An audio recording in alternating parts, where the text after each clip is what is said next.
Tchadam, Rahapodin jakso 294. Kesälomat on lusittu ja nyt ollaan takas sorvin ääressä.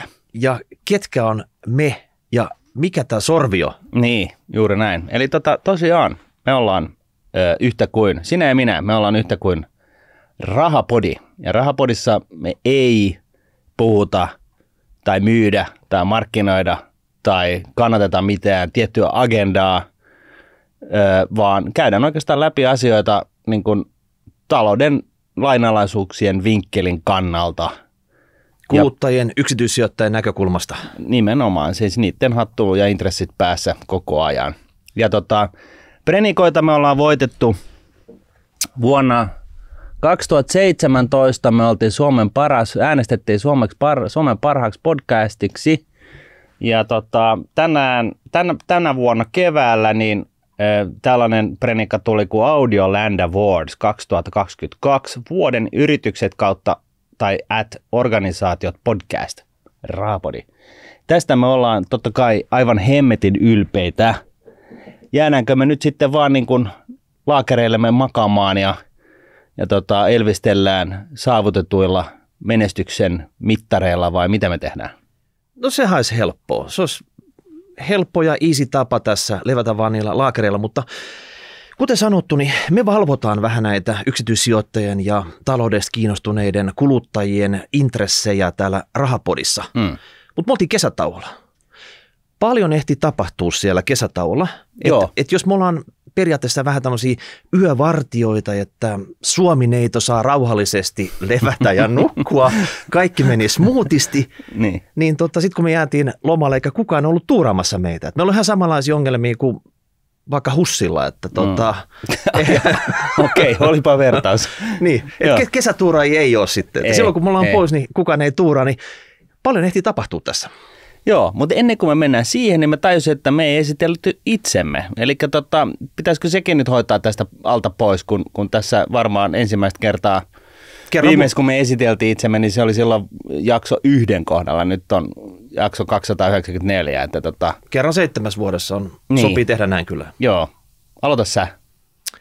Jees, eli Miikka Luukkonen töissä täällä Nordnetissä, mutta kuten Martin kertoi, niin me saadaan ihan vapaasti tehdä tätä Rahapodia täällä ja ylpeästi tässä painettu hommia about 7 vuotta putkeen. Onko se niin paljon?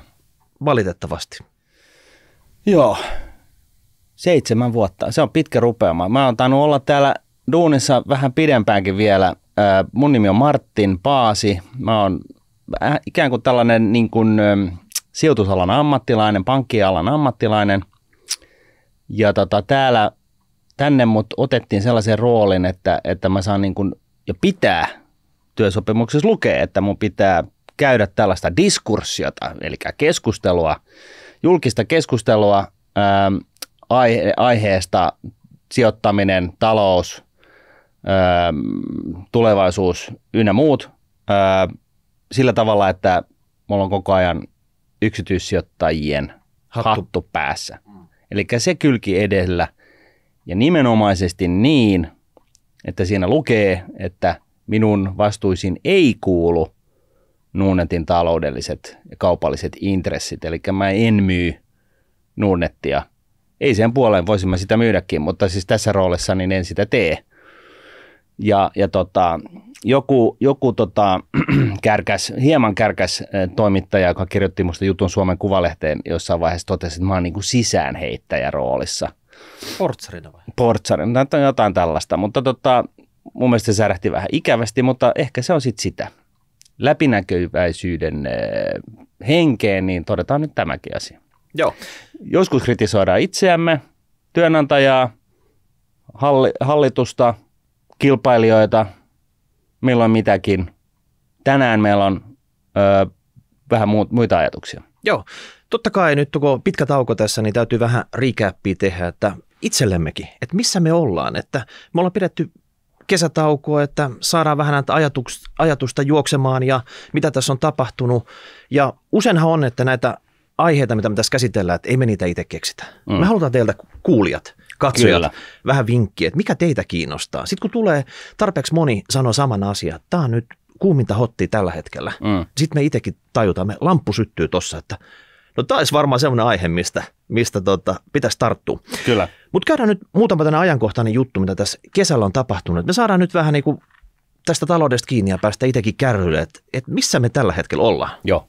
Jesse, eli kun me lähdettiin sinne kesätauolla, niin mun mielestä inflaatio oli vielä jotenkin hallinnassa täällä, että bensan hinta oli kaikkien huulilla silloin, se piikkasi siinä ja sitten se on pikkusen jo vähän laimentunut, mutta nyt esimerkiksi itse kun menee ruokakauppaan, niin tuntuu, että se ihan kaikki siellä ostoskorissa, niin hinnat on niin kuin lähtenyt oikein semmoisella isolla rykäyksellä ylöspäin. Siinä on tullut semmoinen, en mä tiedä, 10-20% kaikkea, mitä sieltä ostaa, niin lisää. Joo. Eli bensan hinnat, sähkön hinnat, grillikaasun hinnat, safkan hinnat ja sähkön hinnan osalta niin tätä kauhistuksella odotetaan talvea ja sitä, miten Saksan vajaavainen sähkön tuotantokapasiteetti, mitä se tulee tekemään. Opittiin kesän aikana, että saksalaisista ydinvoimaloista vastaava henkilö oli tullut ulos ja sanoi, että kun poliitikot oli sanonut, että nämä on niin kuin elämänkaarensa lopussa nämä ydinvoimat, nämä on pakko nämä viimeisetkin 3 näsulkea, niin hän tuli ulos ja sanoi, että joo, ei ole muuten niin. Yksi poliittinen päätös, kerrotte vaan meille, että me jatketaan, niin mehän jatketaan. Näillä on elinvoimaa sellaisenaan 10 vuotta lisää, eikä siinä vielä kaikki. Ne 3 jo suljettua ydinvoimaa saadaan käyntiin 2 kuukauden varoajalla. Mutta jostain syystä, niin kuin me tiedetään Putinin hyökkäyksestä Ukrainaan ja kaikkea, mitä siitä on seurannut, niin saksalaisista on jotenkin kehittynyt niin kuin kummallinen kansa, tai ainakin niiden poliitikoista. Et siellä tehdään aika kummallisia päätöksiä. Ilmastokriisin aikaan suljetaan puhdasta energiaa tuottavia ydinvoimaloita ja jotenkin on hirveän hankalaa sanoa, niin kuin verbaalisti vetää Putinia lättyyn. Et siellä jotenkin niin kuin varotaan Putinin ärsyttämistä jostain ihmeen kumman syystä. Sepä se. Joo. Sitä tässä nyt on ihmetelty. Mutta tosiaan vähän on bensan hinnat tullut alas markkinoilla ja Jenkkilässä inflaatiotaso vähän rauhoittui. Onko tämä kriisi tässä tämän myötä ohi? En usko. Inflaation osalta se voi ehkä vähän hillittyä, mutta Yhdysvalloissa on ilmeistä, että kuluttajan ostovoima on tullut niin kuin alas aika hurjaa vauhtia. Ja se sitten lyö paitsi kulutukseen, niin varsinkin näihin asuntojen hintoihin, jossa on siis rakenneltu tällaista subprime-kriisi 2.0. Euroopassa mikään ei ole kondiksessa edelleenkään. Kauppalehti tänä aamuna kirjoitti siitä, että EKP on tehnyt emämokan, koska se on päättänyt auttaa Italiaa, kun sen ehkä olisi pitänyt auttaa Saksaa. Koko tämä otsikko kertoo, miten solmussa me ollaan Euroopassa, koska keskuspankin ei pitäisi auttaa yhtään ketään. Hei, Artikla 127 mukaan hintavakaus menee ihan kaikkien muiden tavoiteperien edelleen. No esimerkiksi sitä, että minkä takia EKPn omat bisnekset on aika solmussa, eli tämä hintavakauden ylläpitäminen on se, että euro, se oli vielä silloin, kun me lähdettiin lomille, se oli vielä tämmöinen vahva valuutta. Jos katsoo vaihtokurssia euro-taala, niin euro oli niistä kahdesta se ehdottomasti se vahvempi. Eli kun menit sinne pankkiin, niin sait 1 eurolla reilusti yli 1 taalaa. Mutta tässä loman aikana, joskus heinäkuussa kävi semmoinen juttu, mitä on tapahtunut viimeksi euron lanseerauksen aikana 20 vuotta sitten, 2002 vuonna, että nämä 2 valuuttaa meni pariteettiin. Se tarkoittaa sitä, että ne oli hetken aikaa ihan tasavahvoja, eli 1 eurolla sait 1 taalan. Ja tässä oli tämmöinen 20 vuoden periodi, mikä pyyhkästi viime keväänä käytännössä niin kuin kokonaan pois. Ja nämä pariteetti ja nämä valuuttakurssit, ne heijastaa sen alueen tulevaisuuden odotuksia, heijastaa korkotasoa, inflaatiota, kaikkea markkinoiden tätä. luottamusta. Kaikkea tätä. Ja mikä nyt etenkin rapautui tässä euroalueella ja Saksassa sen talousveturina oli kauppatase, että se meni ihan kuralle siinä, että aikaisemmin vahva vientivaltio, hirveästi jää ylijäämävaluuttaa koko ajan sinne, niin Se oli kuin kaukainen muisto vaan tässä mitä kävi. Joo, ja tosiaan se, että euro sinänsä niin kuin halpenee, niin se on niin kuin siinä mielessä hyvä juttu, kerrotaan tämä vaan nopeasti, että vienti euroalueelta niin halpenee ulkomaalaisten silmissä, eli ne, jotka ostaa tavaraa EUsta muualta kuin EUn sisältä. Niin, vientiyrityksille hyvä juttu. Vientiyrityksille hyvä juttu. Sitten se on toisaalta huono juttu oikeastaan kaikilla muilla tavoin sikäli, että EU on suuri energian tuoja. Niin kun euron hinta laskee, niin se tarkoittaa sitä, että me tuodaan paitsi sitä tavaraa, joka kallistuu koko ajan, niin me tuodaan inflaatiota. Me joudutaan koko ajan maksaa enemmän ja enemmän sitä samasta tynnyristä, vaikka hinta olisi dollareissa sama. Niin, kun dollareissa usein energiahinnat määritellään, niin silloin kun euro halpenee dollariin nähden, niin se sama barreli öljyä tai joku kuutiometri kaasua tai mikä ikinä nyt onkaan, niin se on vaan sitten kalliimpaa. Joo, ja syy tähän dollarin vahvistumiseen niin on varmasti ehkä päällimmäisenä niin se, että Yhdysvaltain keskuspankki Fed tekee sitä ja alkoi tekemään siis kauhean myöhässä ja kauhean niin kuin varovaisesti, mutta silti alkoi tekemään sitä ja keskittymään siihen, mihin keskuspankki pitää.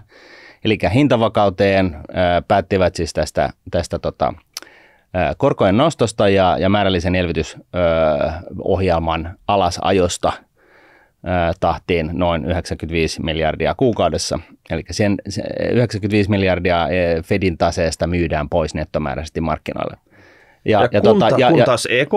Kun taas EKP:ssä, niin ei tiedetä oikein millä jalalla seistä, korkoja ei uskalleta nostaa sillä tavalla kuin ehkä pitäisi, koska silloin Italia varsinkin ja Espanja joutuvat niin sanotusti liriin, ja siihen on sitten keksitty uusi. Kreikasta puhumattakaan, ja siihen on sitten keksitty kaiken näköisiä uusia ohjelmia, joilla me tätä niin kuin murenevaa euroaluetta puolustetaan, ja Outright Monetary Transactions, OMT on yksi, joka on siis tällainen paikallinen määrällinen elvytys, eli keskuspankki ostaa kriisiytyvän maan valtion papereita niin kovalla kädellä, että se korkoero jonkun kriisimaan ja jonkun ei-kriisimaan välillä ei lähde niin kuin lapasesta. Ja sitten siellä oli nyt iski blackoutti, mutta sitten on tässä kevään aikana keksitty uusi instrumentti, millä nyt sitten tuetaan euroalueen maita. Se oli joku TIP tai TPI tai joku tämmöinen. No sekin oli siellä, mutta siellä keksitään kaiken näköistä makeata akronymeja koko ajan.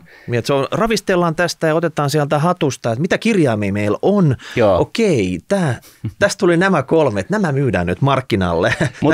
Mutta tiivistettynä se ongelma on se, että EUlla on euroalueella on oikeasti vielä Yhdysvaltojakin vakavampi inflaatiopaine, johon pitäisi keskuspankin tasolta pyrkiä torjumaan nostamalla korkoja tarpeeksi paljon. Euroalueelle, jos niitä korkoja nostetaan tarpeeksi paljon, niin todennäköisesti joku valtio menee nurin. Se ei ole pieni valtio, se on iso valtio.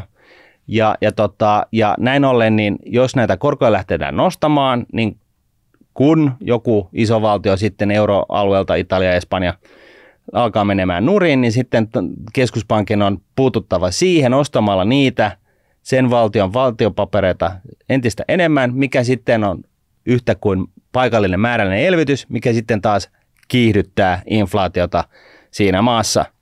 Eli näin ollen, niin se EKPn tasapainorooli tällä hetkellä on niin kuin sitä, että hei, nettomääräisesti pyritään vähentämään määrällistä elvytystä euroalueella. Olkoonkin, että me mennään pääpunaisena jonnekin Italiaan ja ostetaan sieltä kaikki, mitä seinästä lähtee. Ja tämä ei ole vaan Paasi, joka paasaa, vaan jopa Martti Hetemäki totesi tämän asian muutama jakso sitten takaperin, että EKP:llä ei itse asiassa ole keinoa torjua inflaatiota. Näin. Mutta hei, tätäkin seurataan kun hai laivaa, ja sitten ilahduttavasti täällä Suomessa niin on raportoitu työllisyys lukujen valossa. Mä saan näitä vähän niin kuin sitaateissa, että lukujen valossa on vahvaa, mutta nyt on taas budjettiesitystä esimerkiksi ensi vuodelle valtiontaloudesta annettu, ja se on niin kuin rankasti alijäämäinen. Mutta mä en oikein niin ymmärrä, että jos me niin palattaisiin vaikka parikymmentä vuotta taaksepäin vastaavalla työllisyysasteella, niin meidän valtiontalous pitäisi olla rankasti ylijäämäinen eikä alijäämäinen. Et nyt tuottavuuden näkökulmasta me tehdään vääriä asioita täällä. Kyllä. Tämä on mennyt koko tämä taloudenhoito aika kuralle, että enää tämä työllisyyskään ei auta. Ei. Ja tässä nyt sitten Twitterissä, niin kun seuraan sekä vasenta laitaa että oikeata laitaa ja seuraan sitä keskustelua läpi koko kesän, niin tässä tuntuu, että jos mä pyrin tällaiseen mahdollisimman objektiiviseen yhteenvetoon siitä, missä tässä kenkä puristaa, niin sehän on näin, että on ollut erinäisiä kriisejä tässä viimeisten muutaman vuoden aikana, johon on ollut ihan perusteltua tarttua ja torjua sillä niin kuin paikallisilla, esimerkiksi nyt koronakriisin aikaan, niin koronatukipakettien avulla sen lisäksi, että EKP on harrastanut tätä määrällistä elvytystä.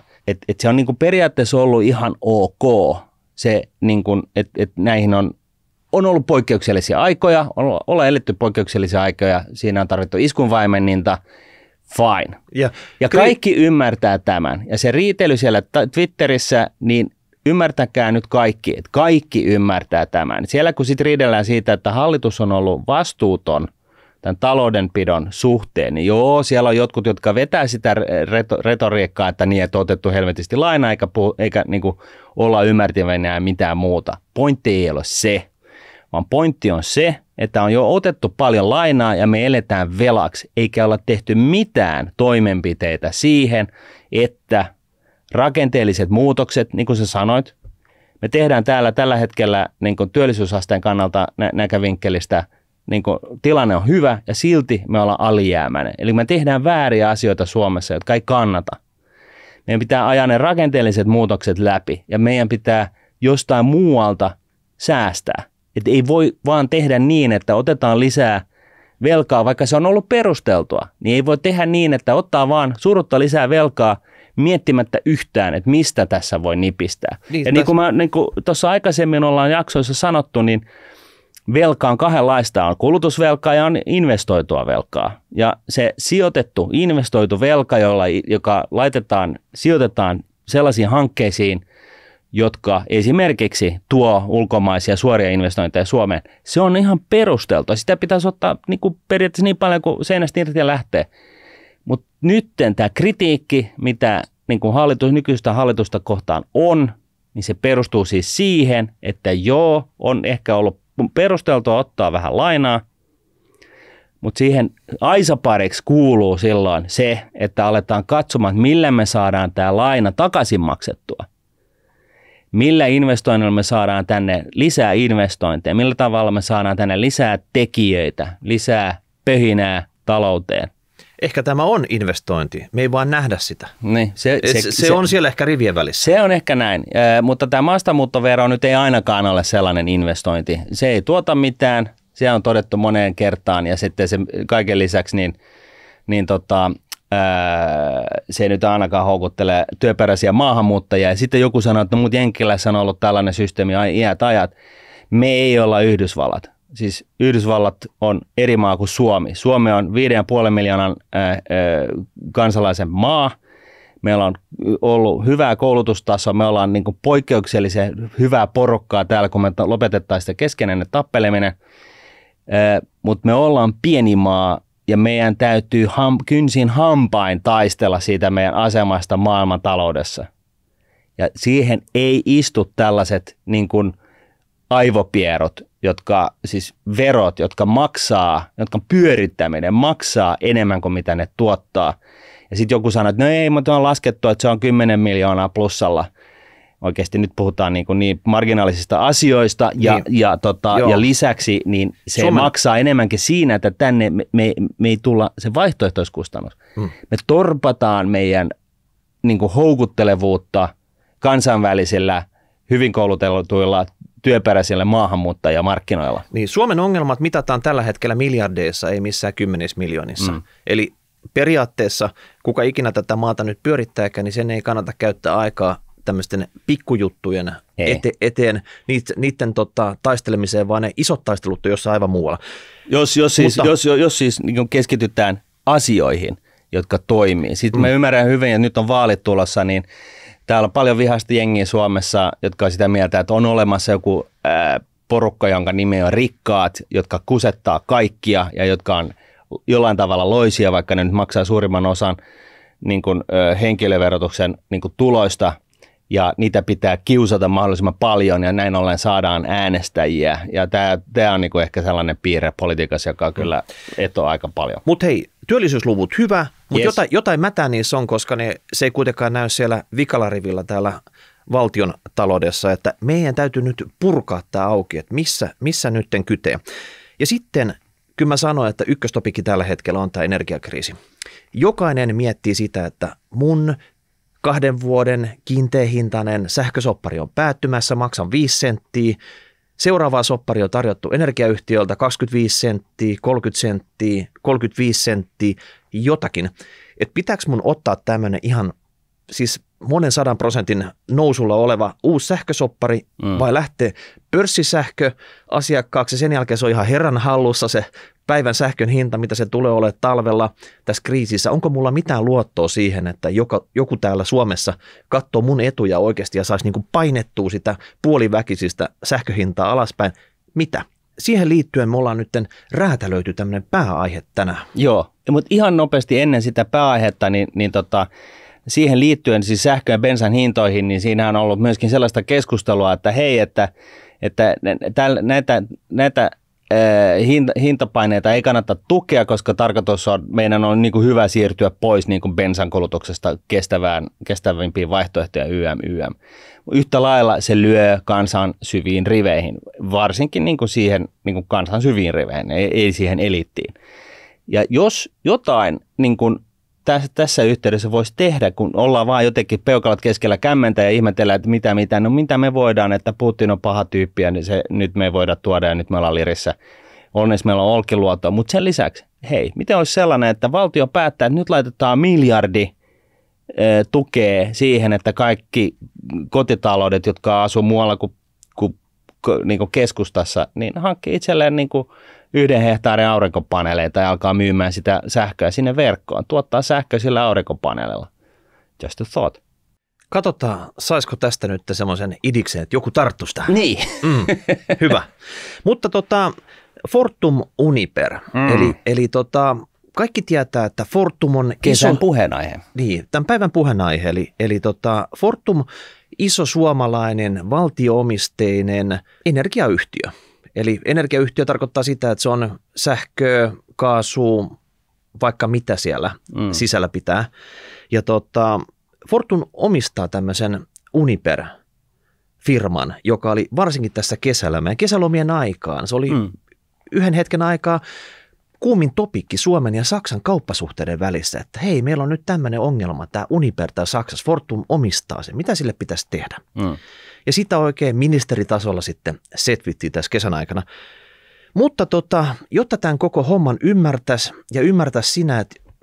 siinä, että tämä Fortum on tämmöinen kansan osake täällä Suomessa, että jos omistaa Fortumia, niin mitä se tarkoittaa, että Fortum isolla kädellä omistaa nyt tätä Uniperia, niin käydään nyt läpi vähän tätä pikkusen historiaa, nyt tätä kriisiä ja miten tässä nyt on päädytty ja miten tässä niin kuin päästäisiin ehkä jollain tavalla ulos tästä. Kokeillaanko? Kokeillaan. Eli tässä on tämmöinen katsaus tähän Fortumin Via Dolorosaan. Se voi melkein sanoa tämän niin kuin Uniperin kanssa. Mikä se Via Dolorosa on? Via Dolorosa oli se vissiin, kun Jeppe kantoi sitä ristiä siellä Jerusalemissa. Ja se oli aikamoinen kärsimys. Niin, aikamoinen kärsimys ja tämä on nyt Fortumin kärsimysnäytelmä. Kiiras tulet periaatteessa. No joku sen tyyppinen. Ja pakko sanoa sitä, että se ei alkanut tänä vuonna, vaan nämä siemenet kylvettiin jo paljon aikaisemmin. Mekin oltiin Rahaponin kanssa jo 2016 hereillä, kun oli tämmöinen Caruna-kriisi. Ja Caruna-kriisi, kaikki muistaa siitä, että se on tämmöinen verkkoyhtiö, joka myy sähköä täällä, niin todella reippaita hinnankorotuksia. Mutta aikaisemmin se Caruna oli Fortumin omistama yksikkö. Fortum pähkäili siinä, että okei, valtio itse asiassa määrittelee sen, että kuinka tämmöinen verkkoyhtiö voi tätä sähkösiirtomaksua peri asiakkailtaan ja okei, tämä on tämmöistä matalakatteista bisnestä, totta kai aika vähän riskistä, kun on nämä asiakkaat ja verkot ja sinne pitäisi sitten jonkinnäköisiä investointejakin vuosien varrella tehdä näitä maakaapelointeja. Ja okei, me niin, tiedetään, eli tolpista kaivetaan ne kaapelit maahan, sehän on ollut joku. Mutta sitten Fortumin hallitus mietti, että no eihän tämä nyt ole kovin seksikäs tämmöinen verkkobisnes, että kyllä me tiedetään paljon seksikäämpiäkin bisneksiä, mihin me pörssiyhtiönä voidaan lähteä mukaan. Ja ne teki kaupat. Ja pääomasijoittajien kanssa, että myy nämä verkkoyhtiöt, oli Suomi ja taisi olla pari muutakin maata siinä samassa. Myytiin australialaiselle pääomasijoittajalle ja jollekin muulle ja sitten eläkeyhtiöille. Joo. Ja tässä oli, siis tämä verkkobisnes. Niin, tässä oli taustalla se, että jos sulla on tämmöinen tosi stabiili bisnes, matalakatteinen, se matalakatte ei ole ongelma. Se pitää vaan vivuttaa mahdollisimman paljon. Vivuttaminen tarkoittaa, että heti kun tämä oli myyty, pääomasijoittaja lastaa sen niin täyteen lainaa, eli ne pystyy kaikki tuotot uittamaan pois sieltä firmasta niillä lainoilla. Eli lainakorot kuitenkin maksetaan ennen kuin verot maksetaan siitä. Eli se paljon lainaa, paljon korkosta lainaa sinne, saadaan uitettua ne tuotot ulos sieltä firmasta, jotka on ansattu kuitenkin sillä velkavivulla, eli se on ihan hyvää tuottoa tulee, kun ottaa ne velan kustannukset sieltä päältä pois. Niin hupsista keikkaa.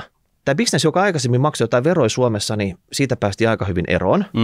Ja sitten kun vielä johonkin tuommoiseen Hollantiin tai mihin maahan parkkeerataan sitten tehdään vähän holding-ratkaisuja siihen, niin se on ihan kannattavaa bisnestä. Joo, ja sitten virkamiehille, jotka valvoo sitä, että miten paljon hintaa Caruna saa sitten velottaa sitä sähkön siirrosta, niin niille näytetään, että lähestulkoon on tappiollista tulosta vuodesta toiseen ja sanoo, että hei, no on pakko, tämä menee kohta nurin. Niin. Vaikkakin siis siirtävät siis ne tuotot niiden lainojen kautta ulos. Niin. Ja sitten Fortumhan hallitus niin kuin kihisi raivosta, kun olisi varmaan halunnut tehdä tämän saman järjestelyn. Minimoida verot, siirtää se sinne, vivuttaa sitä, tehdä, kyllähän tämä nyt on kaikkien tiedossa. Tätä tehdään kaikille bisneksille koko aika. Mutta kun tämä on Fortum valtio omisteinen yhtiö, niin piti keksiä jotain muuta seksikkäämpää Suomen rajojen ulkopuolella, koska bisnestä, mitä on Suomen rajojen sisäpuolella, sitä omistajaohjaus haukan lailla vartioi, että mitä siellä tapahtuu, haluaa sanoa siitä, okei. Mutta jos se siirretään ulkomaille, niin sitten sulla on sä pääset vähän niin kuin näiden poliittisten ohjauksen kahleista eroon. Pääsee temmeltä ihan vapaasti. Okei, eli Fortumilla oli verkot, ne halusi keskittyä energian tuotantoon, sähköä, lämpöä, mitä ikinä. Ja siinä Fortumin sisässä oli tämä verkkoyhtiö, tämä verkkotoiminta, joka ei kannattanut ihan hirveän paljon, sitä ei pystynyt vivuttaa, siis Fortumin nimissä. Niin näin ollen päätettiin, että hei, myydään se sijoittajille, jotka pystyy hoitamaan tämä niin, että sitä pystyy vivuttamaan, niin ne saa siitä lähestulkoon riskitöntä korkotuottoa maailmassa, jossa korko oli tulossa alas koko ajan, mistä ei saanut siis niin kuin mitään, sai vaan väheneviä tuottoja. Kyllä. Ja silloin Fortum saa siitä ne rahat irti tällaisesta heille kannattamattomasta bisneksestä, jonka ne pystyy sijoittamaan johonkin 3-4 kertaa kannattavampaan ja sitä kautta vahvistaa sitä ydinosaamistaan, energiantuotantoa, lämmöntuotantoa, YM, ja maksamaan valtiolle mehevät osingot. Tämäkö oli tämä strategia? Tämä oli game plan. Tämä oli game plan. Ja nämä verkkojen kaupat siunas Haavisto omistajaohjausministerinä ja Vapaavuori työ- ja elinkeinoministeriön Kataisen hallituksessa. Tämmöinen trio oli tämän sopimuksen kätilöinä. Okei. No sitten Fortumilla oli iso ongelma, hirveä kasa miljardeja, ja pitäisi miettiä, että miten ne saa tuottavasti sijoitettua, koska eihän vain maksa osinkoja, jos se vaan se raha lojuu siellä pankkitilillä, ja elettiin kuitenkin tätä... Eikö se ole hehtaarilukemaltaan 9 miljardia? Joku 7 tai 9 miljardia, mä en edes muista, mikä se lopullinen summa oli. Mutta 9 paikkeilla. Iso kasa kuitenkin Fortumillekin, vaikka se on iso firma, niin iso kasa. No sitten kun sitä oli tarpeeksi monta vuotta marinoitu tässä, niin sitten löytyi tämmöinen pörssilistattu firma nimeltä Uniper Saksasta. 2017 Fortum osti siitä tämmöisen mojovan steikin. Se oli muistaakseni pikkusen alle 50% se ensimmäinen ostos ja se maksoi joku 3-4 miljardia. Ihan kaikki siihen ei mennyt. Ja samalla sitten oli jo saatu sillanpääasemaa ostettua tuolta Siperiasta jotain, en mä tiedä, huonossa kunnossa olevia tuotantoyhtiöitä siellä ja sitten sinne investointu uusiin laitoksiin kanssa. Että kyllä niille miljardeille alettiin keksiä sitten käyttötarkoituksia. Joo, eli Fortum osti Saksan valtiolta 47% siitä Uniperista. Se ei ollut Saksan valtio, se oli oliko E.ON tai joku muu. Mutta eikö se ollut niin, että E.ON pörssilistasi Uniperin? Se halusi, kun se Uniper oli kasattu sillä tavalla, että sinne oli pistetty kaikki nämä pahislaitokset, eli tämmöiset kivihiilivoimalat ja sun muut, semmoiset, mitkä ei sopinut E.ONin strategiaan ollenkaan. Niin. Ja eikä olisi pitänyt periaatteessa sopia Fortumillekaan, mutta niillä oli Ruotsissa paljon vesivoimalaa. Se kai oli se niinku... Sanotaan näin, että näin jälkikäteen paljon. Ei sitä varmaan ihan niin paljon nyt ollut. Ja joku ydinvoimalla niillä oli myös, mutta se on kai Saksassa pistetty Mutta todennäköisesti se E.ON ei ollut kiinnostunut kauppaamaan pelkästään niitä rusinoita pullasta. Fortumille se sanoi, että ostakaa koko paska. Että ei me halutaan nyt eroon tästä meidän steikistä, että te ostatte sen, jos te haluatte, ja that's it. 2017, eli Fortumista tuli silloin tämän Uniperin suurin osakkeenomistaja. Nyt vähän alkaa se besservisseröinti täällä meidän sohvalla, että jos sä oot jo suurin osakkeenomistaja, ja sä tiedät, että tämä on kuin roska silmässä sun strategiassa tämä firma, minkä sä ostit, niin minkä takia ei aleta sitä nopeata transformaatioprosessia. Sä vaihat hallitukseen ne kaverit, ketä sä haluut, sä pistät strategia uusiksi. Eli siellä oli paljon bisneksiä, mitkä ei ollut sillä hetkellä ainakaan Fortumin core. Jos Fortum halusi olla puhtaan energiantuottaja Pohjoismaissa, niin se oli likaisen energiantuottaja kaikessa muussa maassa sitten, tämä Uniper. Siis tässä on niin kuin hyvä muistaa ja laittaa kartalle se, että Saksa on niin kuin länsimaista, puhtaista länsimaista eniten, niin kuin energiatuotannoltaan yksi eniten saastuttavin, koska siellä on aivan hemmetisti hiilivoimaloita. Että Puola on pahin, mutta sitten tulee Saksa heti aika lailla perään, Kiina totta kai loistava ykkönen ja näin, mutta että tämä on niin kuin se ensimmäinen huomio. Sitten se toinen oli se, että siinä 2017 niin Uniperin johtohan oli avoimesti vihamielinen sille Fortumille, ei halunnut, että Fortum sen ostaa, koska ne näki, että ne ymmärsi, että jos ainoa syy, miksi Fortum ostaa tämän Uniperin, on, että ne laittaa tämän palasiksi.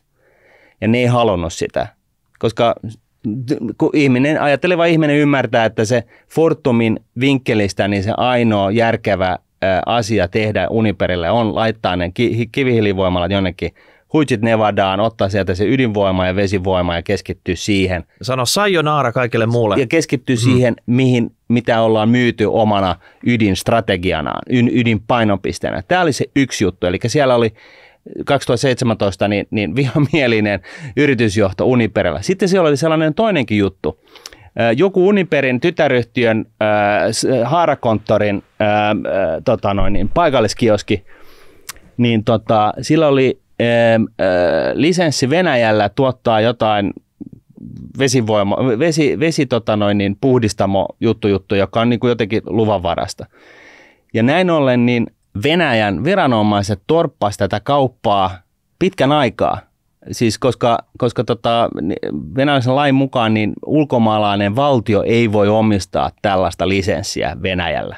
Eli tässä oli tällainen toinen, ja se tuntuu vähän siltä, että tämä tuli niin kuin puskista, että mitä ihmettä, koska tämä kauppa julkistettiin ja tämä tahtotila julkistettiin ja sitten kesti ja siinä aikana niin Uniperin yritysjohto niin kuin laulo Fortumin syvimpään suohon ja venäläiset miettii, niin kuin, että miten isoja paksuja ruskeita kuoria ne voi oikein pyytää näistä luvista, että ne antaa luvan niin kuin Fortumille ostaa Uniperin ja näin. Et siinä niin kuin alkoi menee nämä niin kuin asiat niin kuin heti kättelyssä aika lailla pieleen. Yleensä yrityskaupoissa, tämän koko luokan, miljardiluokan yrityskaupoissa tehdään tämmöinen due diligence, että sä selvität etukäteen, että sulla ei ole näitä pommeja kytemässä siellä.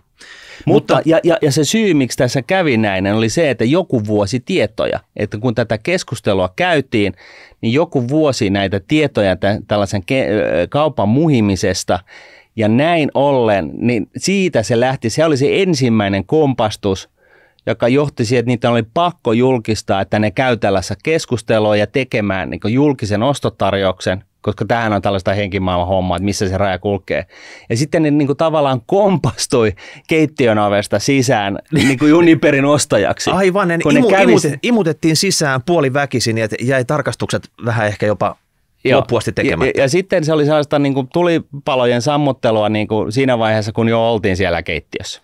Okei, mutta 2017, siitä on iäisyys tähän hetkeen, mutta tässä välissä Fortum reipastui, että eihän tämä nyt käy, että me ollaan kuitenkin suurin omistaja, mutta me ollaan alle 50% omistajat. Ne rupes kartuttamaan erinäisistä lähteistä tätä, osti pörssistä ja osti varmaan jostain muultakin isolta omistajilta lisää tätä Uniperin osaketta, että niistä tulisi vielä isompi. No niillä oli se ostotarjous, mikä pitikin olla. Ja sitten sitä niinku, siitä tuli sitten tytäryhtiö, kun 50% ylitti ja niin poispäin, että saatiin konsolidoitua nämä taseet yhteen ja kaikkea tämmöistä, että oikein kunnolla naitettiin Uniper ja Fortum yhteen. Mutta sitten tässä loppuvuonna 2011 alkoi nämä Uniperin pommit kytemään, mille ei ollut tehty yhtään mitään.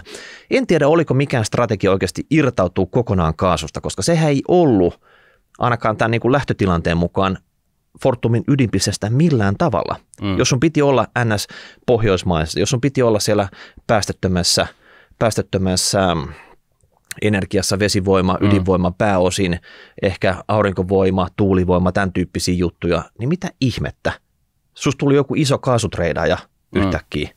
Ja sitten, kun näitä riskejä ei välttämättä ymmärretty, että ehkä ymmärretty, että mihin bisnekseen nyt oltiin oikeasti menty mukaan. No ei, koska joku vuosi sitä juttuja pakotettiin näin ollen niin kuin tähän kauppaan periaatteessa, vähän niin kuin silloin vaivihkaa. Ja tässä ei kuitenkaan ollut tapahtunut vuosien varrella mitään. Sieltä Uniperistä ei oltu myyty niitä osia, mitkä ei kuulu tähän strategiaan. 5 vuotta. 5 vuotta on niin kuin märehditty näitä juttuja. Että olisi sitä pitänyt rupea jo muovaa sen näköiseksi firmaksi, minkä se Fortum haluaa sen olla. Vai oliko se niin idea, että me saadaan se kaikki 100% asti ja sitten tehdään joku keikaus lopulta? Joo. Tämä on iso mysteeri. Ja tähän, niin kun, jos joku kuulijoista tietää, niin saa olla syväkurkkuna meille mielellään. Mutta että minkä ihmeen takia siinä niin ei tehty siinä vaiheessa, kun oli jo siis päästy niin pääomistajaksi, niin miksi sitä niin Uniperia ei lähdetty siivoa kovalla kädellä? Iso kysymysmerkki. Minkä ihmeen takia siihen ei tartuttu? Olkoonkin, että sitä ei, niin kuin, eihän sitä firmaa tarvitse omistaa 100%. Kyllä se niin kuin jo 10% siivulla niin kuin sulla on iso valta, mutta puhumattakaan jostain 47% siivusta. Ja nythän se on niin kuin 70-80% miinus se ei mennä siihen, mutta miinus sen Saksan valtion osuus nyt tänä päivänä. Joo. Mutta että miksi siihen ei tartuttu heti ensimmäisenä päivänä, kun oli se valta itsellään. Siinähän kesti myöskin jonkun aikaa ennen kuin Fortum sai omat tyypit sinne Uniperin johtoon ja siinä kesti jonkun aikaa ennen kuin ne äänekkäät Uniperin silloiset vanhat johtajat ymmärsi lähteä sieltä, mutta heti sitten sen jälkeen. Niin heti sen jälkeen, mutta miksi tässä kestää? Et jos sä pistät miljardeja johonkin kiinni, niin kai sun joku suunnitelmaan, minkä takia sä laitat ne miljardit siihen kiinni. Että oliko Fortumilla mitään strategiaa tällä Uniperille? Vai oliko se niin, että tämä Uniperi oli tällainen juttu, että hei, tämä voisi meitä kiinnostaa, jutellaan vähän, mutta pidetään tämä niinku tällaisena epämuodollisena jutteluna, sitten joku vuoti sen homman, ja sitten ei hemmetti, nyt me ollaan lain mukaan pakko tehdä julkinen ostotarjous. Okei, fine, mennään sitten. Ja ei oikein oltu kartalla siitä, että mihin hittoon sitä päätä ollaan tunkemassa. Okei, mutta nyt mennään siihen, milloin alkoi nämä ongelmat Uniperissä kasautua. Eli loppuvuonna 2021. Eli silloin Saksassa ennen näitä Venäjän aggressioita, ennen kuin Ukrainasta kuka oli kuullutkaan, niin kaasuhinta lähti piikkaamaan siellä Saksan markkinalla. Joo. Ja se Uniper kuitenkin se on kaasutreidauksessa, se ostaa kaasua pääosin Venäjältä kiinteällä sopimuksilla ja se myy kiinteällä sopimuksilla se siellä Saksassa ja muualla eteenpäin. Joo. Ottaa semmoisen oman pikkuspreidin siitä välistä, eli näin se homma toimii. Mutta sitten kävi yhtäkkiä sillä tavalla, että hetkinen, että Venäjä jo silloin varmaan tietoisesti rupesi vähän niin kuin rajoittaa tätä kaasun saatavuutta. Ja Uniper oli sille, että mikäs tämä juttu on, että emme ymmärretä ollenkaan tässä, mutta markkinahinnat kaasussa piikkas kovasti. Ja se tarkoitti sitä, että varsinkin niissä sopimuksissa tämä Uniper joutuu asettaa vakuuksia siihen, että se oikeasti pystyy toimittaa sitä kaasua luvattuun hintaan. Ja sitten alkoi käydä sillä tavalla, että käyttöpääoma tai mikä ikinä nyt Uniperilla oli se ensimmäinen puute, niin muodostui niin kovaksi, että silloin taisi olla tammikuussa 2022, ennen kuin tätä Venäjä-Ukraina-sotaa nyt lähdettiin käymään, niin tuli avunpyyntö Fortumille. Hei, te omistatte melkein 80% meistä, te olette konsernin emoyhtiö. Me tarvittaisiin 8 miljardia. 8 miljardia. Te olette maksanut meistä tähän mennessä ehkä joku 7-8 miljardia, niin voitteko antaa toisen mokoman meille ihan vaan niin kuin lainana ja takauksina? Onnistuisiko? Me ollaan pulassa. Ja jännäähän tässä oli se, että vuonna 2021 niin Uniperin ansiosta liikevaihto lähestulkoon tuplaantui ja liikevoitto yhtä lailla. Eli niin kuin liikevoitto oli jo 1,3 miljardin sijasta 2,5 ja liikevaihto oli tuplaantunut. Se näytti niin kuin 21, se näytti niin kuin, että okei, tämä oli hyvä diili. Siellä oli se 1 vuosi. Ja sitten alkoi nämä ongelmat niin kuin syksystä 2021 ja alkuvuonna 2022, oltiin sitten siinä, että hei, by the way, että te maksoitte sen 8 miljardia tästä koko firmasta. Nyt meillä on meillä vähän vuottaa tuo perälauta, että vitsittekö se laittaa 8 miljardin takuut ja lainat meille tulemaan, että muuten meillä menkään huonosti. Täytyy vähän pysähtyä tähän lukuun 8 miljardia. Onko pakko? Mä sanon vaan sitä, että se kuulostaa, että 8 miljoonaa, 8 miljardia, siis ihan samalta tämmöiset, mutta siinä on aika monta nollaa perässä. On. Et luku, esimerkiksi Suomen budjettiin suhteutettuna, se oli 10%, varmaan 15% on tämmöiset jos se budjetti on 65 miljardia, niin se on karkeasti 15. Ja tämmöinen, hei, voitteko antaa meille 8 miljardia? Ja sitten tässä on tämä valtio-omistaja, niin sitä on yritetty pumppasta tietoa ulos sieltä, että tieskö Fortum ja tämä omistajaohjauksesta vastaavat ministerit ja ne virkamiehet, jotka oikeasti on siellä katsoo, että mitä meidän omistusosuus Fortumissa, onko se parhaassa hoidossa nyt siellä, niin tieskö he, että tämmöistä Uniper haluaa Fortumilta 8 miljardia. Ja Iltalehdessä oli juttu, tämmöinen finanssineuvos Maija Strandberg kertoo siellä, että omistajaohjausyksikköä informoitiin, mutta ei halua täsmentää, että miten, mutta joka tapauksessa niin jonkunnäköinen sisäpiirirekisteri tästä nyt tehtiin silloin. Eli varmaan hallituksen puheenjohtajat ja ministerit ja nämä virkamiehet siellä sai tiedon, että tämmöistä valmistellaan, että onko teille ok. Ja siinä vaiheessa totta kai pääomistajalle olisi voinut sanoa, että 8 miljardia. Et unohtakaa, antakaa lisäselvityksiä. 8 miljardia, ootteko te hulluja? Ja sitten, että osa näistä on esimerkiksi takauksia. Fortum on pääomistaja, mutta se ei ole ainut omistaja tässä Uniperissa. Mitä ne muut omistajat? Ne voi freeridaa sen koko homman. Niitä ei tarvitse tehdä yhtään mitään. Että miksi tämmöinen yksi omistaja antaisi nyt jonkun takauksen tästä, että menkää pankkiin. Että sen takia tämä on osakeyhtiö. Että jos se tapahtuu jotain, niin ne riskit on siellä osakeyhtiössä. No mutta joka tapauksessa sitten, niin mä sanon, että tämä omistajaohjausyksikkö ihan täysin siunasi tämän homman. Ei siitä ole mitään epäilystä. Eli valtio sanoo, enemmän tai vähemmän aktiivisesti, mutta että kyllä. Joo. Tätä kun tulkitsee sillä tavalla, että mitä opittiin 90-luvulta? Älä takaa mitään. Siis eihän me ole näköjään opittu sitä. Ne oli unohtunut ne opit. Niin. Et siellä ei oikeasti saisi taata mitään. Ja mitenkä niin 90-luvulta? Mitä silloin tapahtui? No silloin oli pankkikriisi. Niin. Ja monet suomalaiset, niin se oli ihan niin kuin kaikki naapurin, veljen, jonkun sukulaisen asunnot, niin kaikki oli taannut ristiin ja sen jälkeen se koko korttitalo kaatui tässä. Juuri näin. Joo.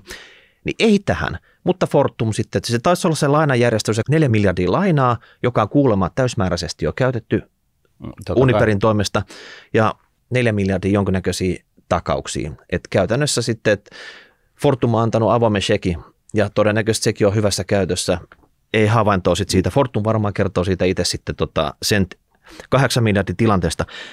Ja nyt niin kuin nykyisen pörssikurssin valossa, niin se Fortumin omistus Uniperistä, niin sen arvo on jotain 2,5 miljardia. Eli ne laittoi sinne 8 miljardia, osti sen noin 9 miljardilla, laittoi sinne 8 miljardia takauksia ja lainaa, ja nyt sen firman arvo on 2,5. Eli siis oikeasti pysähdytään nyt tähänkin hetkeksi. Siis 16 miljardia fyrkkaa laitettu omistukseen, jonka arvo on 2,5. No me ei tiedetä sen takausten tilannetta tai lainan tilannetta, mutta sinne on helvetin se voi mennä sen silleen tien. Niin, tällä tiedolla, mitä meillä on, kansi asennoitu, että kaikki on mennyt. Se on oikeasti sitten, että kaikki on mennyt, ja nyt jos oikeasti sitä steikkiä lähdettäisiin kaupittelemaan, niin mikä se markkina-arvo on? Se on markkina-arvo nyt, jos joku myy 100 osaketta, niin se on sitä. Mutta jos sitä oikeasti lähdettäisiin kaupittelemaan pakkotilanteessa, että Fortumin niin kuin kassan pohja hämöttää, että ostakaa nyt nämä Uniperit meiltä, niin kuka nyt haluaisi tässä tilanteessa komittoutua tähän? En tiedä. Ja mikä sen hinta olisi sitten? Ehkä sä voit myydä samalla hintaa se Saksan valtiolle sitten se lopukin sitten ihan pilkkahintaan, mutta ja sitähän nyt ei kannata tehdä, koska silloinhan se vetää sen pisimmän korren tässä koko touhusta, mutta että tämä on niin kuin loistava esimerkki siitä, että miksi niin kuin valtio-omisteisen yhtiön ongelmista kaiken kaikkiaan. Joo. Siis tässä menee aina, tässä ei voita kukaan, ei voita toimari, ei voita, siis sen kyseisen valtio-omisteisen yhtiön toimari ei voita tässä, sen kyseisen valtio-omisteisen yhtiön hallitus, kaikkien niiden urat menee läskiksi, kaikki niin kuin valtio-omisteisen ministerit, jotka katsoo näiden touhujen perään, se ei voi kuin hävitä tässä. Se on ihan sama, niin kuin mitä siellä tapahtuu. Nämä keskustelut on niin top secret ja siellä on käyty niin monta, siellä on todennäköisesti ollut 5, 6, 7 asiaa päällä, josta ei ole kerrottu kenellekään, jossa on ollut erinäisiä niskalenkkiotteita toisistaan niin kuin ristiin ja sitten sieltä tulee joku pökäle, joka sitten niin kuin näyttää ulkopuolisen silmin niin kuin ihan niin kuin päättömältä, niin kuin se nyt taas näyttää. Ja näin ollen niin taas... Niin mietit tätä kronologiaa. Fortum imutettiin myymään ne verkot ja sitten tuli Caruna. Sen jälkeen Fortum imutettiin ostamaan se alkuperäinen steikki Uniperista, koska se vuosi julkisuuteen. Sen jälkeen Fortum ehkä imutettiin nostamaan sitä omistusosuutta, kun siellä ei ruvennut mitään tapahtua siinä firmassa. Sen jälkeen Fortum imutettiin antaa 8 miljardia näitä takauksia, kun nyt se on sitä osa meitä tässä. Ja nyt pitäisi nyt tehdä jotain. Ja en mä tiedä minkä takia ne ei niinku sanonut, että nyt kaasubisnes lähti pois, että me ei lähetä nyt niinku takalle yhtään mitään. Miksi ei tammikuussa tehty tämmöistä päätöstä? Mutta ehkä siinä oli se hyvä vuosi siellä takana, että tämähän on kivaa bisnestä, että sopii, kun tiedät sä nyrkki silmään, että tuntuu hyvältä, niin pidetään tämä. Siinä vaiheessa olisi ehkä voinut niinku tehdä tämmöisen tilannearvion vielä. Mutta.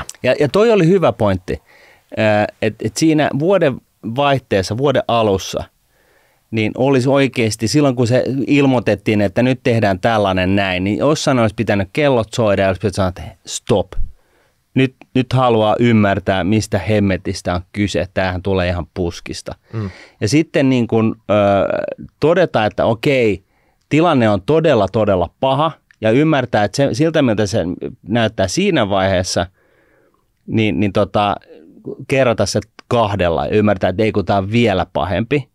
Ja olettaen, että tämä tila on oikeasti tuplasti pahempi kuin miltä se näyttää, koska se tuli puskista, niin tarttuu sellaisiin toimenpiteisiin, jotka puree siihen tilanteeseen. Tämä on niin kuin, kun yritykset joutuu liriin, niin se on niin kuin tyypillistä, että siellä yritetään niin kuin purkkaliima sinitarra meiningellä niin kuin paikata asioita niin, että se näyttää vielä kiiltävältä. Se toimii 2 viikkoa, kuukauden ja saat vielä pahemmassa lirissä. Ja sitten 2 vuoden jälkeen niin sä oot niin lirissä, että niin kuin, jos olisi vaan tartuttu niihin toimenpiteisiin, mitä sitten 2 vuoden jälkeen tartutaan, niin oltaisiin tartuttu heti, niin sä olisi pystynyt pelastamaan niin kuin paljon enemmän siitä toiminnasta. Ja toisin sanoen, mitä mä ajan takaa, niin on se, että tämä, niin kuin, tämän tammikuisen kriisin tullessa pöydälle, niin se olisi pitänyt käyttää siinä tekosyynä, pistää se Uniper palasiksi siinä kohtaa.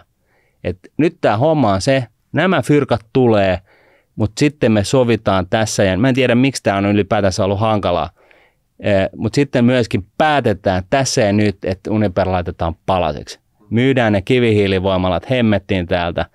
Kaasut, no se on vähän sellainen, että joskus kaasu ehkä taas virtaa, niin kannattaako se myydä nyt.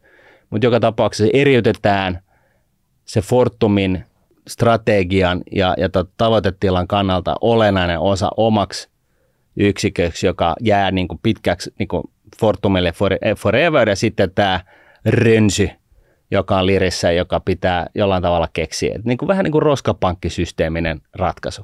Ja se olisi pitänyt viimeistään siinä vaiheessa tehdä. Viimeistään silloin. Että aina kun tulee joku sellainen iso puskista, että hei, että sun firman omistus, jonka arvo on 10 miljoonaa, niin nyt tarvitaan 10 miljoonaa sulta lisää, koska pikkujuttu tässä näin, että tuli vähän hikka, niin ei, vaan sitten täys top.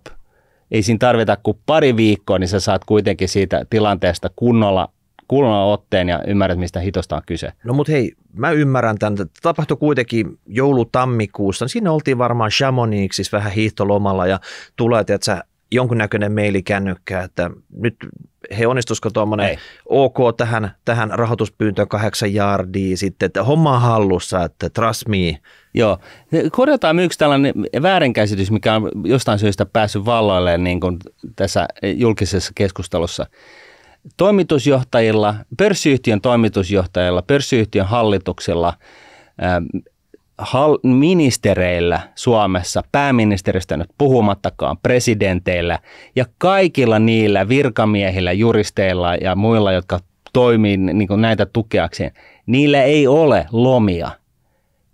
Jos se niin kuin shaiba osuu tuulettimeen, niin lomat palo. Niin se vaan on. Näin se on aina ollut. Ja se johtuu siitä, että sä istut niin isolla pallilla, että jos et sä niin kuin ole hereillä, niin se kustannus siitä, kun sä et ollut hereillä, niin se mitataan miljardeissa. Ja niin kuin oikeasti Suomen valtio on tunkenut 16-17 miljardia fyrkkaa Uniperiin, jonka pörssiarvo tai omistuksen arvo on tällä hetkellä, onko se edes 2,5 miljardia. No jotain semmoista. Et niin kuin valot päälle, kiitos.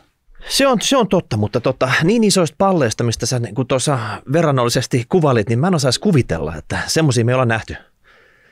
Mutta en kommentoi Okei. Edetään tässä hommassa nyt tämmöiseen loppuratkaisuun. Ja loppuratkaisu tässä jutussa on se, että sitten oli uusi kriisi. Tammikuussa saatiin tämmöinen pikkukriisi, jollain tavalla 8 miljardia ratkaistuu, ja uusi kriisi oli sitten kesä-heinäkuussa käsillä. Siellä Fortumin olisi pitänyt viimeistään ajaa tämä Uniper konkkaan, vaatii, että Saksa ottaa sen niinku vastaan, sanoo, että auf Wiedersehen Uniper. Otetaan vesivoimalat, ydinvoimalat tästä itsellemme. Niin.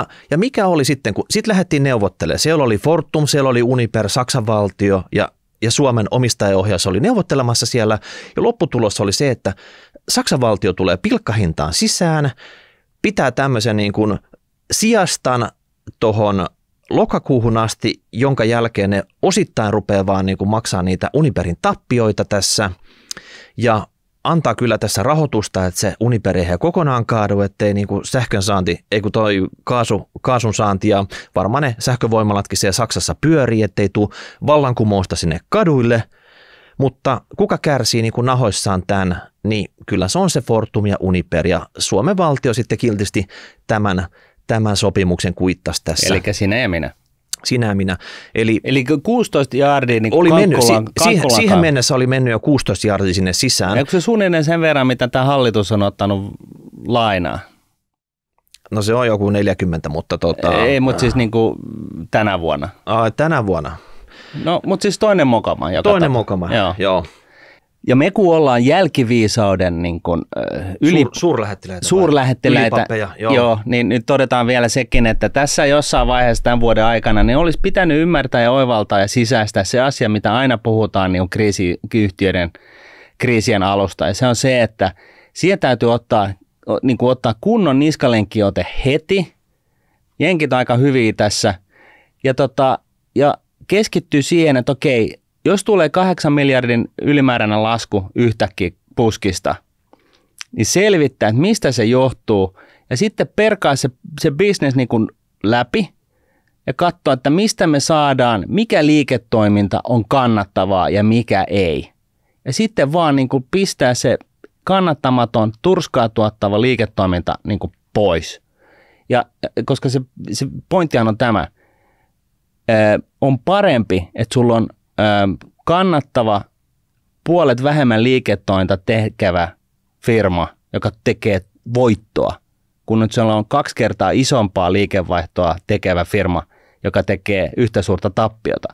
Eli siis näihin ongelmiin kannattaa tarttua heti. Ja tässä taustallahan on se, että ei niin kuin mitä nämä Uniperin kriittiset alkuperäiset yritysjohtajat niin kuin pelkäs ja niin kuin oli heidän näkemyksensä mukaan, mitä Fortum niin kuin tulee Uniperille tekemään, niin taustallahan on ollut koko ajan se, että tässä on niin kuin, ei ole tehty mitään sille Uniperille. Sitä ei ole laitettu palasiksi. Sieltä ei ole otettu ne niin kuin Fortumin strategian mukaiset liiketoimet itselleen ja ne muut niin kuin myyntiin. Sitä ei ole tehty. Niin Martti, sun olisi pitänyt konsultoida Fortumia tässä alkuvuonna, mutta se jäi tekemätä nyt. Meidän olisi pitänyt konsultoida, mutta kun ei jostain syystä ei soittanut meille. Että tällaista jälkiviisastelun, niin kuin, nyt tämä kuulostaa jälkiviisastelulta, mutta meillähän oli ihan selkeästi tämä kirkkaana tiedossa jo silloin. Oli. Kyllä se vähän nosti meidän kulmakarvoja silloin tammikuussa ja tämä, että 8 miljardia, että on aika jytky. No se kyllä vähän nosti kyllä kulmakarvoja ihan oikeasti. Mutta nyt hei se tähän lopputilanteeseen, eli Saksan valtio käveli Suomen valtion, Uniperin, Fortumin yli, väänsi sinne oikein se saksalaisen Adidas-tossun alle, stumppasi siihen, sanoi, että nämä ne ehdot, me tullaan sisään, me annetaan rahoitusta, me nostetaan pikkusen meidän kuluttajan hintoja. Se oli joku 2,4 senttiä tulee lokakuussa tähän kaasun johonkin kilowattitunti hintaa lisää, mikä on ihan naurettavan pieni nosto, kun Suomessa, jos nyt otat uutta 2-vuotista sähkösoppariin, niin se on 10-kertainen se ero tästä. Niin, eli keskiverto saksalaiselle perheelle 400–500 euroa vuodessa lisäkustannusta. Vaikka oikeasti se pitäisi se lisäkustannus vyöryttää paljon suuremmin, mutta tämä vaan tarkoittaa sitä, että tappiota rupeaa kertyä tähän Uniperiin entistä enemmän, mutta Saksan valtio lupasi osan niistä tappioista, kun ne ylittää tietyn rajan, niin ottaa sitten itselleen. Mutta kuten sanottu, niin kuka tämän homman nyt maksaa? No sitä nyt maksaa välillisesti Fortum ja siitä taas välillisesti nämä muut asiakkaat. Et Fortumin on oikeasti pakko löytää jostain muualta tuottavia bisneksiä. Ja nyt on esimerkiksi Suomessakin ollut tapetilla se, että heillä on yksi tämmöinen hiilivoimala, jonka voisi tässä pahimmassa kriisissä, kun nyt kesällä on tullut Suomessakin jo sähkökriisi sitten, että sähköhinta on niin kuin piikannut, mutta sitä ei nyt käynnistetä ja selityksiä löytyy siihen. Totta kai Fortum osaa tämän sähkötreidauksen, että voi olla, että heidän intressissä on pitää sähköhinta todella korkealla Suomessa ja lypsää sitä kautta suomalaisilta kuluttajilta massit pois, jotta ne voi sitten välillisesti lähettää kuittaamaan nämä tappiot, mitä siellä Saksassa tulee. Tämähän nyt sen logiikka on, että jostain sitä pakkosta rahaa nyhtää, koska tuolla on semmoinen rahareikä, mikä imee kaiken. Se on kuin musta aukko. Sinne kun pistää miljardeja, niin ne vaan katoo. Niin kuin EU ylipäätänsä on ollut viime aikoina suomalaisten veronmaksajien kannalta, niin sellainen musta aukko. Tuettu italialaisia, espanjalaisia, vaikka minkä maalaisia erinäisillä tukipaketeilla ja näin. Että tässä on nyt vaan eri versio siitä ja koko ajan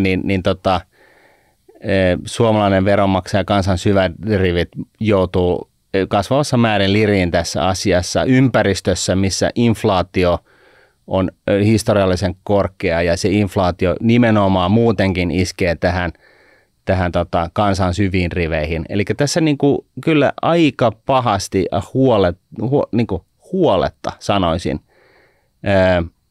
viedään suomalaista keskiverto palkansaajaa kuin pässiä sarvista. Tässä Fortum Uniper-keissi, niin tämä saa uuden merkityksen siinä, että aikaisemmin ehkä suurinta talousmokaa, mitä tässä Suomen markkinoilla on revitelty, on se, kun Sonera lähti tekemään kauppoja Saksaan. Sinne meni jotain reilut 4 miljardia, ostettiin ilmaa siellä. Ja tässä on kaikki klassikon ainekset kasassa tässä Fortum Uniper-keississä. Kyllä. Uniper itse asiassa tänään aamulla ilmoitti alkuvuoden tuloksensa, eli mitä he oli alkuvuonna, ekat 6 kuukautta tehnyt, niin nettotappio oli yli 12 miljardia euroa. Ja nyt tässä kaikkein kiinnostavin siis mitä? Yli 12 miljardia. Nyt täytyy taas pysähtyä, hetkinen. Siis puolen vuoden ajalta Uniperin tappio oli yli 12 miljardia euroa. Eli tämä firma, jonka arvo on tällä hetkellä se, oliko 2-3 miljardia pörssissä, koko firman arvo, niin se pystyy tekemään yli 12 miljardia tappioita. Ja tässä on kaikkein hauskinta, että se sai kuitenkin jonkunnäköisen reitingin SP:ltä, että taisi mukaan jollain tavalla elossa vielä tämä firma.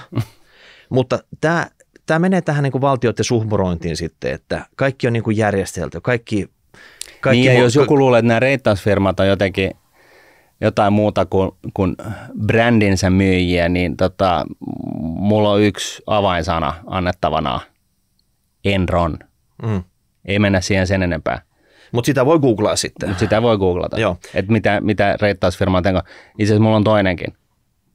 Sulla on subprime-kriisi. Aha, okei, sulla löytyy avainsanoja sitten. Joo, näitä voi miettiä sitten niin kuin näiden reittaajien silmillä tai niin kuin kannalta, että miten paljon ne osaa varoittaa, miten hanakasti ne hilaa sitä reitinkiä AAAsta niin kuin ööhön siinä vaiheessa, kun hommat alkaa tulee silmille. Kyllä, ja sanotaan nyt, että tämän saagan tämmöinen välietappi saavutetaan ensi viikolla, kun Fortum kertoo tuloksensa. Fortumhan, kun se on tytäryhtiötä Uniper, niin se konsolidoi nämä kaikki omaan tuloksensa. Se tappio saattaa olla pienempi kuin tämä Uniperin tappio, koska Fortumin saattaa olla myös tässä kriisitilanteessa näitä ydinvoimaloita sun muita, jotka tuottaa hyvin. Kyllä. Mutta joka tapauksessa tämä kokonaiskupru, tästä on paisumassa tämmöinen historiallisen kokoinen talousmoka. Kyllä. Ja sen lopputulosta ei kukaan tällä hetkellä tiedä. Ei. Ja tässä niin kuin yhteenvetona todettakoon, että se voi olla, että Rahapodikin on vetänyt mutkia vähän suoraksi tässä näin, mutta siis sellaista yhtä syyllistä tässä on niin kuin turha hakea. Et niin kuin periaatteessa se on ollut ihan niin kuin ymmärrettävä se ajatus siitä, että se Caruna myydään, tai siis ne verkot myydään Carunalle. Valtion virkamiehellä on nyt edelleenkin siis täysin yksivaltainen oikeus kertoa Carunalle, miten paljon niin kuin ne saa velottaa sitä sähkönsiirrosta. Et ne pystyy laittamaan sillä käpi, jos haluaa. Ja koska se oli matala niin kuin katteista bisnestä Fortumille, mutta ei jollekin muulle, niin siinä oli niin kuin järkevää tavallaan myydä se pois. Uutta sijoitusta etsiessään, niin Fortum sitten kampitettiin vuotamalla tietoja keskusteluista niin kuin Uniperin ostajaksi. En tiedä, oliko tahtotila kylmenemään päin vai lämpenemään päin, mutta koska se tieto vuodettiin, niin siinä voi olla hyvin näin, että se oli kylmenemään päin ja joku neuvottelun osapuoli huomasi tämän ja vuosi sen homman. Että jonkun pelikirjan mukaan että ne joutui tekemään julkisen ostotarjouksen näkemättä tätä Uniperin johdon näkemystä tästä asiasta, huomaamatta sitä Venäjän lakipykäliä tästä asiasta, joka hidasti kaikennäköisiä niin kuin toimenpiteitä.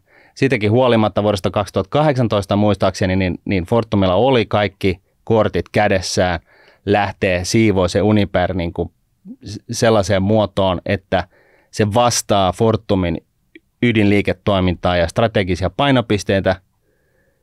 Ja jostain syystä, niin siitä kyllä kello on tikittänyt 4 vuotta eteenpäin ja mitään ei ole tapahtunut. Ja siis tässä koko ajan kaikilla peilin katsomista. Ja viimeistään tammikuussa, kun tulee tällainen 8 miljardin ylimääräinen pääomattamistarve, niin olisi kyllä kellojen pitänyt soida. Nyt on jotenkin asiat oikeasti huonolla mallilla. Ja silloin olisi pitänyt sanoa, että hei, stop. Nyt on.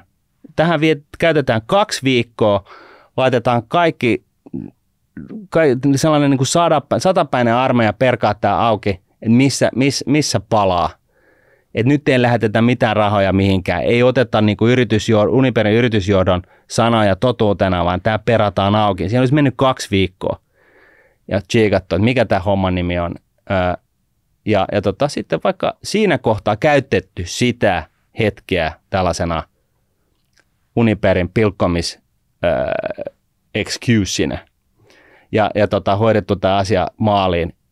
Nyt tämä on mennyt niin kuin olettaa saattaa valtio-omisteisen yhtiön osalta niin erinäisistä syistä, ei kenenkään yhden osapuolen syystä, niin pieleen kuin vaan ikinä on voinut mennä. No se, mitä tämä palaa vielä tähän Fortumin omistajaohjaukseen, missä tämä Maija Strandberg kertoo, niin tämä oikeasti valasi mulle tämän homman, että mitä tämä valtion omistajaohjauksessa on kyse. No kerro. No, hän kertoo, että esimerkiksi tässä Fortumin tapauksessa hän sanoi näin, että valtion omistajuudella yhtiössä pyritään viime kädessä siihen, että sähkötuotanto Suomessa on riittävää kaikissa oloissa. Ja sitten, että pidemmän aikavälin toiminta ja investointikyky suomalaisille energiamarkkinoille turvataan. Eli tämä valtion omistaja ei ole kiinnostunut oikeastaan mistään muusta kuin mitä tapahtuu täällä Suomen maarajojen sisäpuolella. Niin valtio-omistus antaa näille firmoille, mitä valtio omistaa, ihan täyden temmelyskentän jossain muualla. Ja se tarkoittaa sitä, että vaikka heitä pidettäisiin luupissa, että okei, tämmöinen keissi on, niin he on usein sitten silleen, että ehkä, no onko tämä Suomessa? Ei, no ihan sama. Niin, mutta auta armias, jos joku pieni turvevoimala saisi jonkun lakkautuskäskyn Fortumilta, niin ne olisi heti sitten silleen, että ei onnistu tai jotain muuta. Mutta se tarkoittaa sitä, että tässä on lukuisia esimerkkejä, vaikka Posti kävi myös näitä logistiikkajuttuja Venäjällä, ihan vapaasti sai tehdä. Fortum, miljardeja saa kaataa tänne Uniperiin ja ei strategian mukaisiin juttuihin, mutta se tapahtuu Suomen rajan ulkopuolella, se on ihan ok. Se ei ole poliittisesti tunne verenpainetta nostattavaa, ihan sama. Niin. Et kyllä tässä on niinku ja Sonera silloin aikoinaan. Kyllä, ja tästä nyt on niinku vaikka kuinka paljon esimerkkejä. Tässä on fundamentaalisesti joku on niin rikki tässä omistajaohjauksessa. Että kyllä mä sanoin, että se olisi esimerkiksi omistajaohjaus on meidän kahden, jos me oltaisiin siellä, pyöritettäisiin sitä, niin mä uskon, että siinä olisi paljon enemmän tuloksia saataisiin aikaan. Joo, mä oon ihan samaa mieltä. Mutta ensi viikolla on se vuoden suurin mediaspektaakkeli. Fortum tulee kertoa alkuvuoden tuloksensa. Sitä odotellessa. 100 000 suomalaiset piensijoittajat odottaa sitä, että onko tämä Fortum, palaako se ikinä tämän kriisin jälkeen normaaliksi yhtiöksi vai onko tämä nyt semmoinen, että sinne annettiin pikkusormi, meni koko käsi, ollaanko nyt ikuisesti jumis tässä, miten he itse näkee, tuleeko strategiamuutoksia, että okei, Uniper myydään niin nopeasti kuin pystytään nyt, että kuitataan ne tappiot, lähdetään veke, ei kuulu enää meille, vai mikä on homman nimi? Toivottavasti ei, koska nyt on niin kuin pahin mahdollinen aika myydä. Nyt on niin kuin se ruskea tavara jo housuissa. Nyt ei kannata irtautua siitä hommasta. Oletko varma, että sitä ruskea tavaraa ei tule lisää housuihin? Voi tullakin, mutta nyt tämä polku on niin kuin valittu. Nyt tämä pitää hoitaa niin kuin kuntoon ja sillä tavalla niin kuin istua sen kanssa, kunnes niin kuin tilanne palautuu. Mutta se pitää siivota sillä tavalla niin kuin selkeäksi, että laitetaan ne mätäpaiset, jätetään ne Uniperiin, Fortum siirtää itselleen niin kuin vesivoimalat ja ydinvoimalat ja siivoa tämä keissi sillä tavalla, että tässä niin kuin liiketoiminnallisesti pystytään alkaa tekemään mahdollisimman kannattavaa toimintaa ilman sitä, että siellä on sellainen niin kuin hiilikasa niin kuin pimentämässä tulevaisuuden näkymiä. Mutta samalla myös niin valtio-omistajaohjaus, niin ei ne voi olla enää äänetön yhtiömies tämän megaluokan kuprussa, mikä tässä on niin kuin kytemässä nyt. Sieltä oikeasti pitää tulla kertomaan, että mitä valtio tästä nyt haluaa. Toisaalta niin kuin valtio-ohjeistus ei pitäisi ylipäätänsä tarttua ja niin kuin sotkeutua niin kuin pörssiyhtiön liiketoimintaan millään tavalla. Niin kauan kuin tämä on valtion yhtiö, niin tässä pitäisi niin kuin ymmärtää tämä koko homma. Miksi näin? Ja tässä oikeastaan kiteytyy koko ongelma Uniperin ympäriltä. Jes, mutta hei, tämmöiseen megapommiin me ajateltiin tämä tänään aloittaa. Ja ei muuta kuin laitatte palautetta, #rahapodi@nuude.fi. Laitatte näitä, jos teillä on jotain tietoa, mitä meillä ei ollut tästä, mikä olisi tämmöinen jatkoepisodin veronen. En mä tiedä, että jos haluaa vuotaa informaatiota tästä Uniper-keisistä, niin sen voi ihan vallan mainiosti vuotaa Rahapodin kautta. Pidetään se sitten vaan meidän välisenä, mutta ja sitten voihan olla, että Alfred Hitchcock innostuu tästä, että tekee joku Hitchcock. Kuule, kirjoittaa kirjan, kun kellojen olisi pitänyt soida tämmöinen kauhukertomus. Niin. All right, näihin tunnelmiin. Yes, moi moi. Moi moi. Raha.